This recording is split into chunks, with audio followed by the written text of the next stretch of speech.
કોંગ્રેસના ઉમેદવાર ગેનીબેન ઠાકોરનું ગઢગામ ખાતે નિવેદન। ચૂંટણી પહેલા ભાજપવાળા દરેક સીટ ઉપર 5 લાખની લીડની વાત કરી, જેમ ઉમેદવારી નક્કી થયા બાદ અમારે બનાસકાંઠામાં તો આખી સિસ્ટમ ચેન્જ થઈ ગઈ છે। આવી સિસ્ટમ કદાચ ગુજરાતમાં કોઈ જગ્યાએ નહીં હોય। હવે તેમને જીવતું કાઠું લાગતા બનાસકાંઠાના 20 લાખ મતદારો ઉપર વિશ્વાસ નથી, જેથી તેઓ પાટણ લોકસભા ફરી ગામના મતદારો કેન્સલ કરી પાલનપુરમાં લાવી રહ્યા છે અને રાધનપુરના ભાભરમાં લાવી રહ્યા છે। જો બહારથી મતદારો લાવવા પડતા હોય તો ભાજપના 5 લાખની લીડના દાવા પોકળ છે। એક બાજુ જનશક્તિ છે અને બીજી બાજુ ધનશક્તિ છે।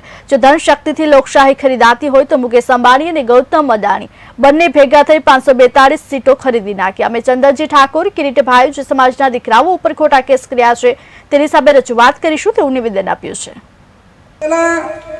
ચંદનજી બધી સીટો 5 લાખે જીતવા માટેનો ટાર્ગેટ નક્કી કરતા હતા અને ભાષણ કરતા હતા ભારતીય જનતા પાર્ટી વાળા કે અમારે તો બધી સીટો 5 લાખ પ્લસ જીતવાની છે।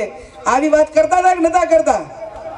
જેમ સમય આવ્યો ને ઉમેદવારો જાહેર થયા એટલે હવે અમારા બનાસકાંઠામાં તો આખી સિસ્ટમ પાછી અલગ થઈ છે। કદાચ ગુજરાતમાં આવી નહીં થઈ હોય।